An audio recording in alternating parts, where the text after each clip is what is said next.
चलिए चाय पर चर्चा की शुरुआत करते हैं और सबसे पहले बात अमरनाथ यात्रा से करते हैं। जी हां, वो शुभ घड़ी आ गई है। अमरनाथ यात्रा में आपको बता दें, यात्रियों का बाबा बर्फानी के दरबार में पहुंचने का सिलसिला लगातार जारी है और आज यात्रा का तीसरा दिन है।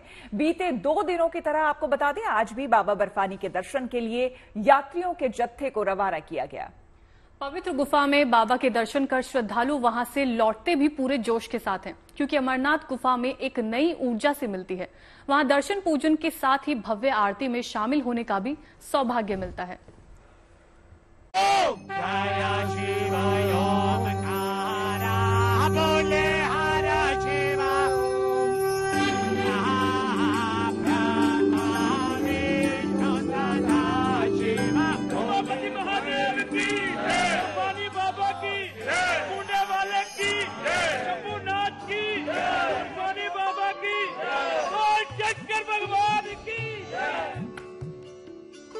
बाबा बर्फानी के दर्शन की आस है। श्रद्धा और विश्वास का ये उद्घोष है। अमरनाथ यात्रा शुरू होने के बाद हर दिन इसी तरह बाबा बर्फानी के दर्शन के लिए श्रद्धालु जयकारा लगाते हुए बेस कैंप से रवाना हो रहे हैं।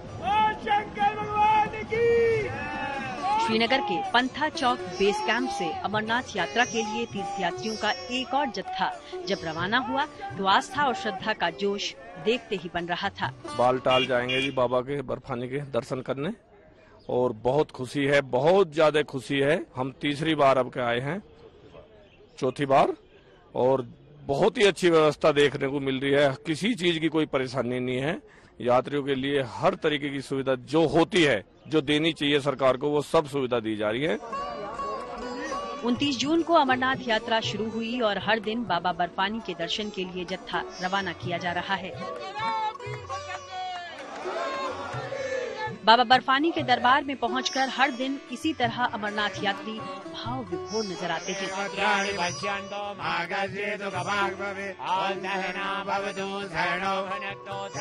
पवित्र गुफा में बाबा बर्फानी के दर्शन पूजन करने के साथ ही आरती देखकर श्रद्धालुओं के आनंद का ठिकाना नहीं रहता।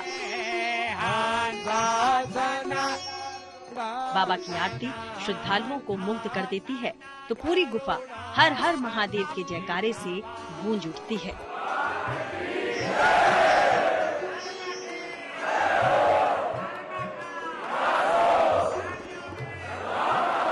बाबा बर्फानी के दर्शन का लाभ प्राप्त कर अमरनाथ यात्रियों का जोश वापसी में भी कम नहीं होता। इस बार अमरनाथ यात्रा के लिए जो व्यवस्थाएं की गई हैं, उससे यात्री बेहद संतुष्ट नजर आ रहे हैं। चाहे यात्रियों के ठहरने का इंतजाम हो या रास्ते में सुविधाओं की बात हो या फिर सुरक्षा का मामला, हर व्यवस्था दुरुस्त। सुविधा बहुत अच्छी है। जो प्रशासन है यहाँ का, वो बहुत हेल्प करता है यात्रियों की, है ना। और अपना बहुत अच्छा जो आर्मी का काम बहुत अच्छा है। इनकी बदौलत यहाँ पे जो यात्रा का जो सब जने श्रद्धालु आ रहे हैं और इनकी बदौलत यात्रा हो रही है। अमरनाथ यात्रा का आज तीसरा दिन है। बीते 2 दिनों में 30,000 से ज्यादा श्रद्धालु पवित्र गुफा में बाबा बर्फानी के दर्शन कर चुके हैं। आज पहलगाम और बालटाल मार्ग से बाबा बर्फानी के दरबार के लिए एक और जत्था रवाना किया गया। अमरनाथ यात्रा को लेकर श्रद्धालुओं में उत्साह का इसी से अंदाजा लगाया जा सकता है कि इस बार की यात्रा के लिए पिछले साल से ज्यादा पंजीकरण हो चुका है। करीब 4.5 लाख यात्री बाबा बर्फानी के दर्शन के लिए पंजीकरण करा चुके हैं। श्रद्धालुओं की ये यात्रा अभी इसी तरह जारी रहेगी और 52 दिवसीय ये यात्रा 19 अगस्त को खत्म होगी। अमरनाथ से अशरफ वानी के साथ bureau report, good news today. तो चलिए, अमरनाथ यात्रा की शुरुआत हो चुकी है। बहुत अच्छी और खूबसूरत तस्वीरें आ रही हैं। इससे पहले कि हम आगे बढ़े, हम दर्शकों को ये बता दें कि हमारे सहयोगी शुभम वहां पर पहुंचेंगे और वहां से आपको लाइव यात्रा भी दिखाएंगे। लेकिन बहुत सारी कहानियां हैं श्वेता अमरनाथ यात्रा से जुड़ी हुई। बिल्कुल। और देखिए, जब भी इस तरह की जो पवित्र यात्राएं होती हैं, हमने आपको दिखाया, मुझे लगता है गुड न्यूज टुडे पे ही हमने आपको दिखाया था कि इसमें कई पड़ाव हैं और हर पड़ाव के पीछे की एक कहानी है। क्योंकि भोलेनाथ जब वहां पर जाते हैं, जहां पर आपको दर्शन होते हैं पवित्र शिवलिंग के, बताते हैं वहां पे माता पार्वती को अमर होने का रहस्य उन्होंने बताया था।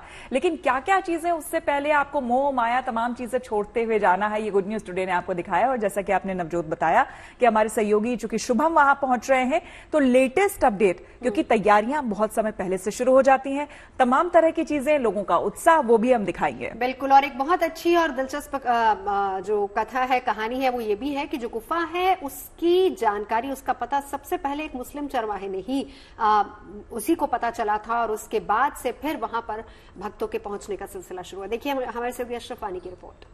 कश्मीर में हर साल होने वाली अमरनाथ यात्रा हिंदू मुस्लिम भाईचारे की प्रतीक भी है। दरअसल इस यात्रा को सफल बनाने के लिए और अंजाम तक पहुंचाने के लिए स्थानीय मुसलमानों का सबसे बड़ा हाथ है। फिर चाहे देश भर से आने वाले श्रद्धालुओं को पहुंचाना हो अमरनाथ गुफा तक, वो चाहे कंधे पर हो, पालकी के जरिए या फिर घोड़ों पे, या फिर उनका बोझ ढोना हो, वो स्थानीय मुसलमान ही जो इस पूरे इलाके में रहते हैं वो ये काम अंजाम देते हैं। और कहीं ना कहीं उन्हें भी साल भर इंतजार रहता है कब अमरनाथ यात्रा शुरू होगी, क्योंकि उनका रोजगार ही इस यात्रा के साथ जुड़ा है। यहाँ पर दो स्थानीय लोग हैं जो प्रसाद यहाँ बेचते हैं। इस यात्रा को क्यों हिंदू मुस्लिम भाईचारे का प्रतीक कहा जाता है? यो घोड़ा ऐसे मतलब कश्मीरी ने पहले ये देखा है, ये हमारा यहाँ हिस्सा मिलता था पहले, अब ये श्राइन बोर्ड ने ले लिया यहाँ हमारा, अब ये प्रसाद का काम यहाँ चल रहा है। और ये फोटो वोटो बेचता है, ये कथा वथा बेचता है, त्रिशूल वशूल बेचता है। और क्या सेवा करते हैं आप अमरनाथ यात्रा? और हमारे पास टेंट वेंट रहता है, टेंट रात का रुकने का टेंट होता है, और बिस्तरा इनके लिए सेवा करता है, ये सेवा। और ये फ्रूट वूट बेचता है, प्रसाद बेचता है, घोड़े वाला घोड़ा चलाता है, पालकी वाला पालकी चलाता है। ये काम हमारा ये रोजगार होता है। आपको साल भर इंतजार रहता है अमरनाथ यात्रा? पूरा साल भर इंतजार रहता है। अमरनाथ यात्रा शुरू हो आपके भी 10 पैसे हो जाएगा, 5-6 महीने का इनका इंतजार होता है। हाँ, तो आप अपनी तरफ से कब से तैयारी करते हैं यहाँ दुकान सजाने की? हमारा जून अप्रैल में ही तैयारी होता है यहाँ, हम 1 महीने से पहले होता है तैयार यहाँ रहने के लिए। यहाँ तो ये कहीं ना कहीं एक बहुत बड़ी आबादी है आसपास के इलाकों की, उनको भी जो है कमाई का जरिया जो है यही अमरनाथ यात्रा होती है। तो यही कारण है कि साल भर जो है इन स्थानीय मुसलमानों को भी इंतजार रहता है कि अमरनाथ यात्रा शुरू होगी और उनका काम काज भी जो इससे जुड़ा हुआ है वो हासिल हो और वो भी अपने लिए कुछ 4 पैसे कमा पाए। एजाज सोफी के साथ अशरफ वानी, अमरनाथ गुफा। देखिए, हम जब कभी भी किसी भी धार्मिक यात्रा पर जाते हैं तो हम चाहते हैं कि हमें तमाम सहूलियतें मिले, लेकिन उसके साथ ही साथ हमारी जिम्मेदारी भी कुछ बनती है।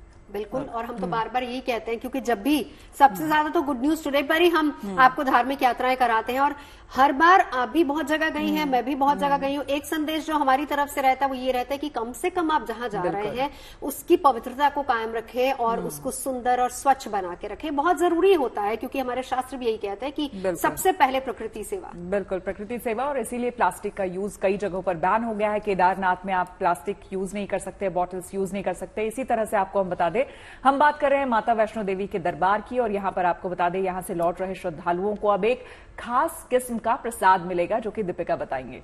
देखिए, ये प्रसाद है पौधों का प्रसाद। सुनकर हैरानी हुई क्योंकि पहली बार ऐसा सुना होगा। हाँ। लेकिन एनवायरमेंट के लिए बहुत ज्यादा अच्छा है, जो कि मदद करेगा एनवायरमेंट के बारे में जानकारी पहुंचाने के लिए। श्रद्धालुओं को यहां से स्थानीय पौधे मामूली कीमत पर अपने घर ले जाने के लिए उनके मौका मिलेगा।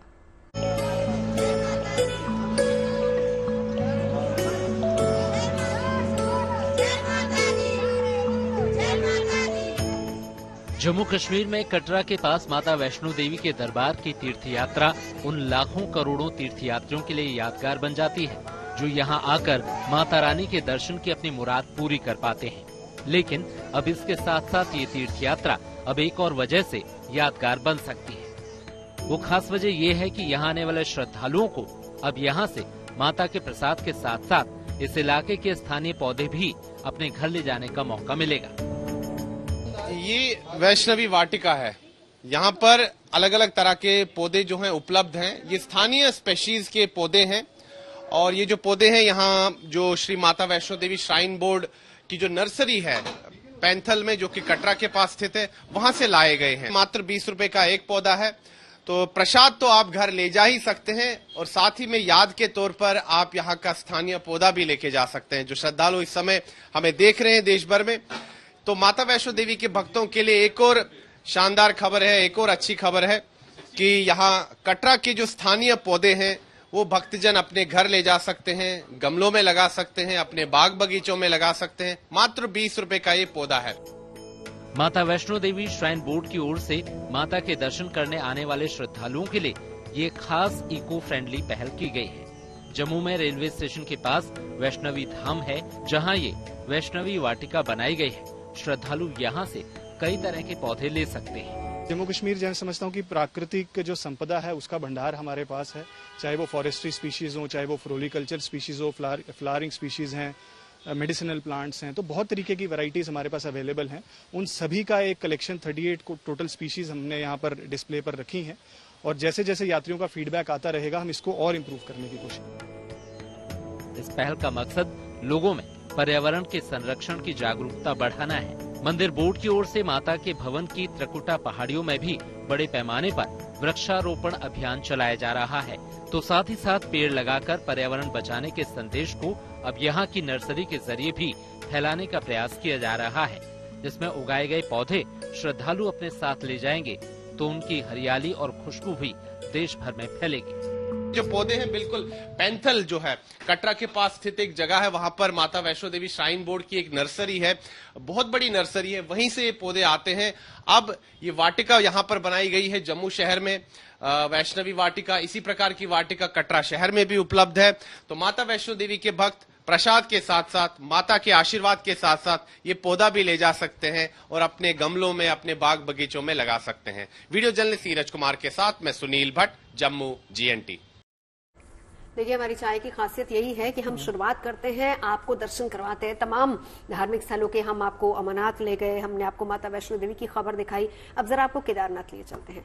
तो क्या खास है इस बार केदारनाथ में? देखिए, जबरदस्त भीड़ एक तो हम दिखा रहे हैं लगातार, और मुझे लगता है कहीं ना कहीं इसमें गवर्नमेंट का भी इनिशिएटिव है, उसे भी मुझे लगता है कि योगदान उनका बहुत बड़ा है, क्योंकि यात्रा मार्ग पर बताया गया कि इस बार विशेष इंतजाम किए गए थे। ऑक्सीजन की कमी अभी अमरनाथ यात्रा में ऑक्सीजन की उस लेवल पर, हाइट में काफी कमी हो जाती है, तो स्पेशल ऑक्सीजन सिलेंडर्स वहां पर लगाए गए हैं, एम्बुलेंस की व्यवस्था की गई है। वैसे ही केदारनाथ में आपको बता दें कि अलग से वहां पर थार वगैरह ले जाया गया था, जिसमें कि जो ओल्ड एज, जो बुजुर्ग लोग हैं, उनको वहां पर हालांकि थार को लेकर बहुत कंट्रोवर्सी भी हुई थी, क्योंकि स्थानीय लोगों ने इसको लेकर आपत्ति जताई थी कि ये गलत है। कहने को सरकार ने अपनी तरफ से बुजुर्गों की सहूलियत के लिए रखी थी, लेकिन वहां पर तमाम जो VVIP स्पेशली जो लोग हैं वो भी इस्तेमाल कर रहे थे। लेकिन कितनी रिकॉर्ड संख्या में भक्त पहुंच रहे हैं जरा देखिए।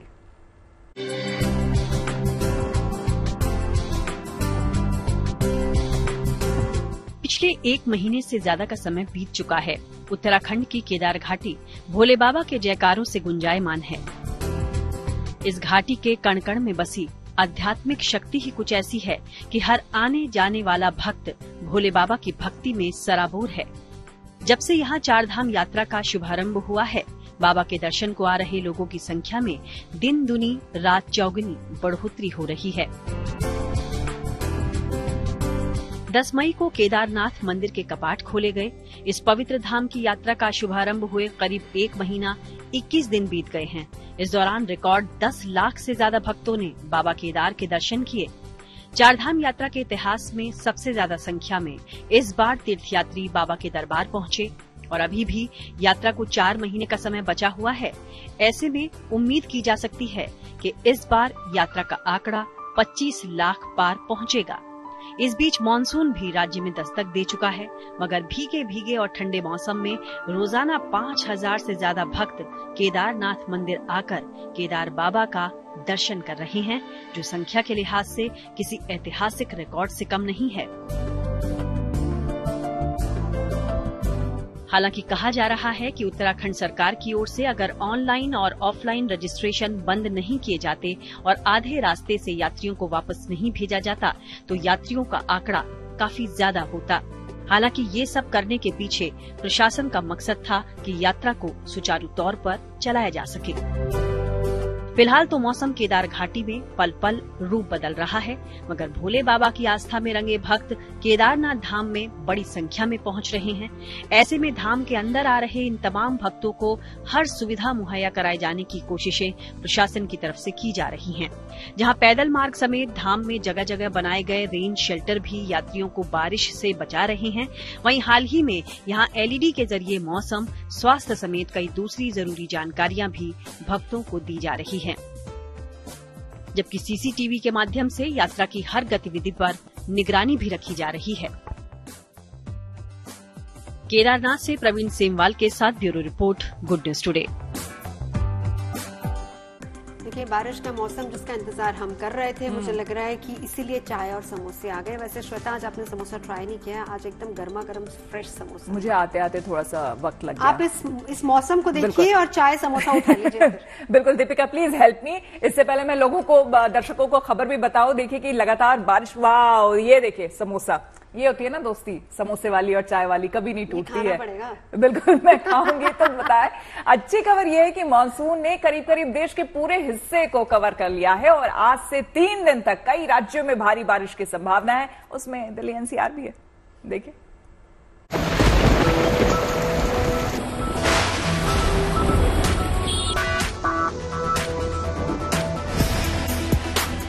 देश के ज्यादातर हिस्सों में मानसून दस्तक दे चुका है। यूपी, उत्तराखंड, महाराष्ट्र, गुजरात से लेकर दक्षिण के राज्यों के कई हिस्सों में इन दिनों बारिश की बूंदें लोगों को गर्मी से राहत दिला रही है। देश के कुछ बचे हिस्से को भी अब मानसून कवर करता जा रहा है और कई राज्यों में 3 दिनों तक अच्छी बारिश होने के आसार हैं।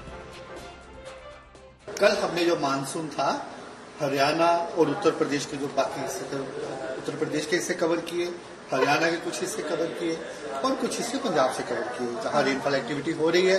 आज भी जहां रेनफॉल एक्टिविटी कंटिन्यू है, वहां पे आज हम चंडीगढ़ कवर करेंगे और इसके साथ ही हरियाणा के कुछ हिस्से और इसके साथ कुछ पंजाब के हिस्से कवर करेंगे।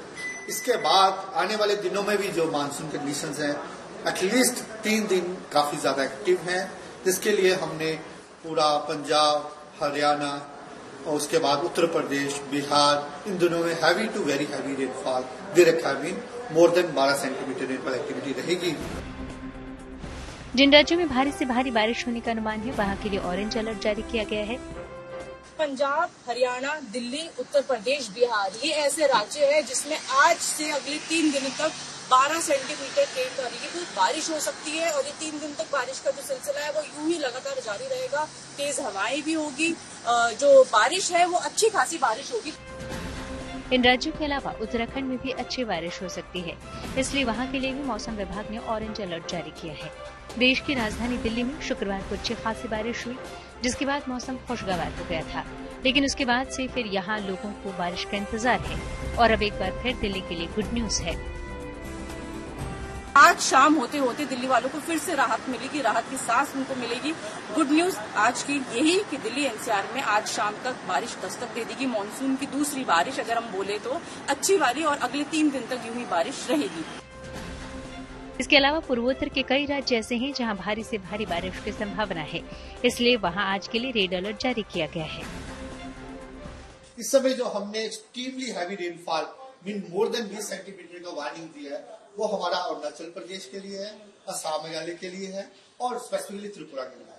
इसके अलावा सब हिमालयन वेस्ट बंगाल के लिए भी है, जिसके लिए हमने आज के लिए रेड अलर्ट दिया है। उन राज्यों के कुछ हिस्सों को लेकर भी अच्छी खबर है, जहां अभी भी मानसून की बारिश का इंतजार हो रहा है। वेस्ट राजस्थान, आपका पंजाब का थोड़ा साउथ पार्ट, हरियाणा का साउथ पार्ट, ये वो है हिस्से जहाँ पे मानसून का अभी भी थोड़ा सा इंतजार करना पड़ेगा, लेकिन लगभग स्थिति पूरी मानसून वाली है। तो अभी आज से अगले 3 दिन तक जो मानसून है वो यहाँ पे जरूर दस्तक देगा और अच्छी खासी जो बारिश है होने के अनुमान है। यानी देश के हर हिस्से को मानसून खुश होने का मौका दे रहा है और जहां बारिश हो रही है वहां तो लोग इसका जमकर लुत्फ उठा ही रहे हैं। दिल्ली से Manisha Ladda, good news today. देखिए, जहां पर बारिश नहीं हो रही है, आपको गर्मी से अभी तक राहत नहीं मिली है, उनको बता दें घर पे बैठ करके आप देखिए ये खबर। गुजरात में बादल झमाझम बरस रहे हैं। आपके यहाँ भी बारिश होगी। वलसाड, नवसारी, सूरत, अहमदाबाद जैसे प्रदेश में कई हिस्सों में लगातार बारिश हो रही है। गर्मी से राहत इनको मिली है यहाँ पर लोगों को, लेकिन देखिए साथ ही साथ जल भराव, ये एक समस्या तो है ही। देखिए, मौसम विभाग ने आज के लिए वलसाड़, दमन, दादर, नगर हवेली में भारी से भारी बारिश का अनुमान जताया है। तो साबरकांठा, अरावली, महिसागर, सूरत और नवसारी में भारी बारिश की संभावना है। कई जगह कल भी भारी बारिश के आसार हैं।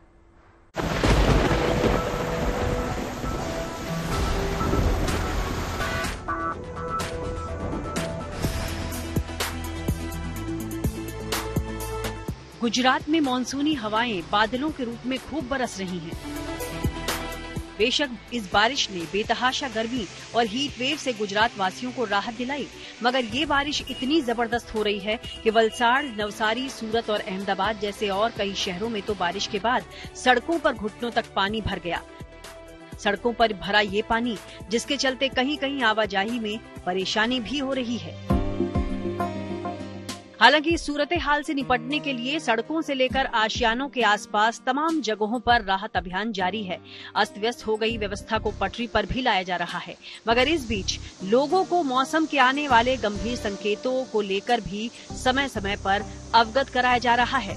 भारी बारिश को लेकर मौसम विभाग का खासकर अलर्ट है, जिसके तहत उत्तर गुजरात के बनासकांठा, साबरकांठा और अरावली, मध्य गुजरात के पंचमहल, दाहोद, महिसागर, वडोदरा, छोटा उदयपुर और नर्मदा, जबकि सौराष्ट्र के राजकोट, जामनगर, पोरबंदर, जूनागढ़, अमरेली, भावनगर, मोरबी, द्वारका, गिर सोमनाथ, बोटाद और कच्छ में भारी बारिश का पूर्वानुमान है।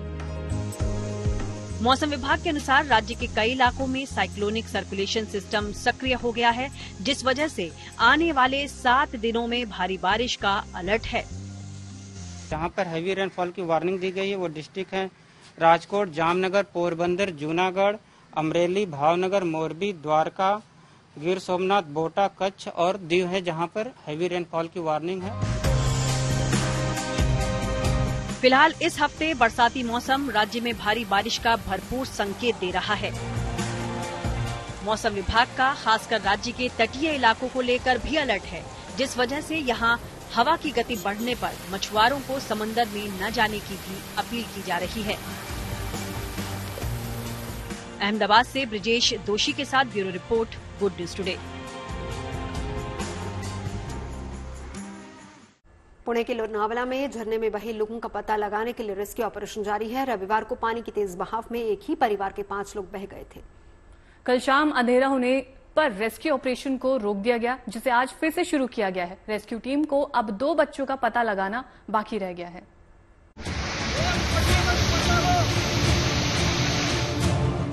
पुणे के लोनावला में हादसे का शिकार हुए लोगों की रेस्क्यू के लिए जोर शोर से अभियान चलाया जा रहा है। भारतीय नौसेना के गोताखोरों की team rescue and search operation को अंजाम दे रही है।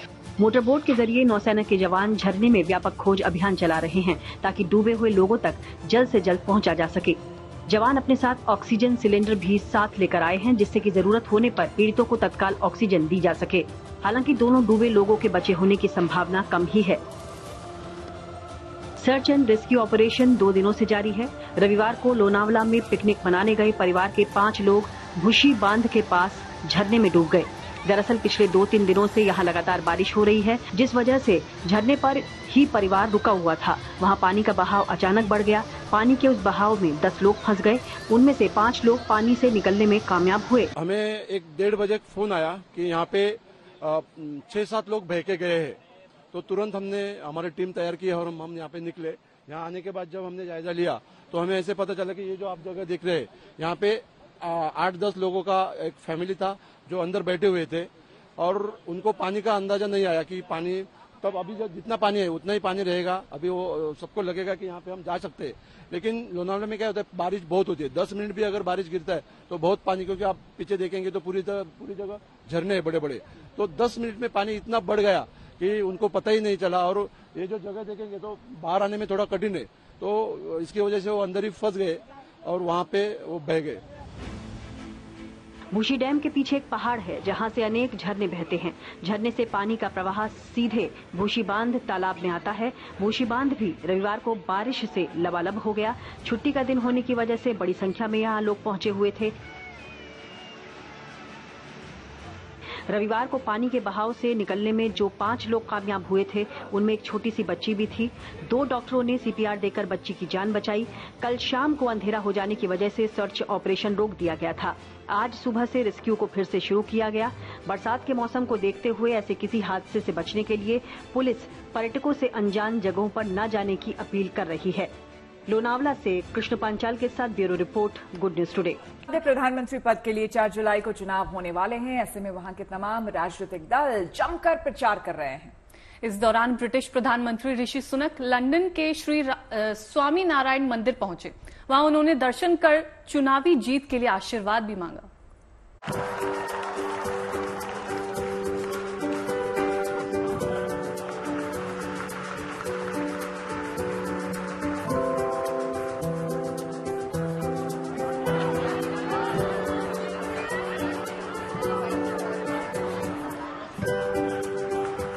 धर्म और आध्यात्म से ब्रिटिश प्रधानमंत्री ऋषि सुनक का लगाव किसी से छिपा नहीं है। अपने चुनाव प्रचार अभियान के आखिरी पड़ाव में ऋषि सुनक ने लंदन के श्री स्वामी नारायण मंदिर में पूजा अर्चना की। जैसे ही ऋषि सुनक अपनी पत्नी अक्षता मूर्ति के साथ मंदिर परिसर में पहुंचे, लोगों ने उनका जोरदार स्वागत किया। सुनक दंपत्ति ने हाथ जोड़कर यहां मौजूद लोगों का अभिवादन किया। इसके बाद ऋषि सुनक ने पैर छूकर पुजारी का आशीर्वाद लिया। इस मौके पर मंदिर परिसर में मौजूद लोगों के साथ ब्रिटिश पीएम ने हिंदू धर्म से जुड़े अपने जज्बात और भाव साझा किए। Now, I am a Hindu, and like all of you, I draw inspiration and comfort from my faith. I was proud to be sworn in as a member of Parliament on the Bhagavad Gita. British प्रधानमंत्री ऋषि सुनक ने धर्म और आध्यात्म पर खुलकर अपने विचार रखे और कहा कि धर्म का कर्म से गहरा संबंध है। Our faith teaches us to do our duty and not fret about the outcome as long as one does it faithfully. Britain में 4 जुलाई को प्रधानमंत्री पद के लिए चुनाव होने हैं। ऐसे में ऋषि सुनक के इस मंदिर दौरे को भी सियासी नजरिए से देखा जा रहा है। ऋषि सुनक के नेतृत्व में कंजर्वेटिव पार्टी एक बार फिर जीत का स्वाद चखने को बेताब है। हालांकि जानकार इस बार विपक्षी लेबर पार्टी की स्थिति बेहतर मान रहे हैं। ऐसे में धर्म अध्यात्म के जरिए ऋषि सुनक ब्रिटेन में बसे भारतीयों पर अपनी पकड़ मजबूत करते दिखे और उनका ये कदम सियासी रण में तुरुप का इक्का साबित हो सकता है। Bureau report, good news today. तूफान में फंसी टीम इंडिया की वापसी का इंतजार फिलहाल पूरे देश को है। खिलाड़ी भी ट्रॉफी के साथ वतन वापसी की राह देख रहे हैं और भारतीय फैंस अपने चैंपियंस के स्वागत के लिए बेताब हैं। ये जोश और जुनून ही था जिसकी वजह से टीम इंडिया ने T20 विश्व कप देश को बेशकीमती तोहफे के रूप में दिया है। उम्मीद यही करते हैं कि हमारे चैंपियंस का जोश और जज्बा आगे भी बना रहे। तो कुछ ऐसी एनर्जी और जज्बा हमको भी रोजाना चाय पर चर्चा में लेकर आना है और उसे बरकरार रखना है। तो मुलाकात होगी कल चाय पर चर्चा में शाम 5 बजे।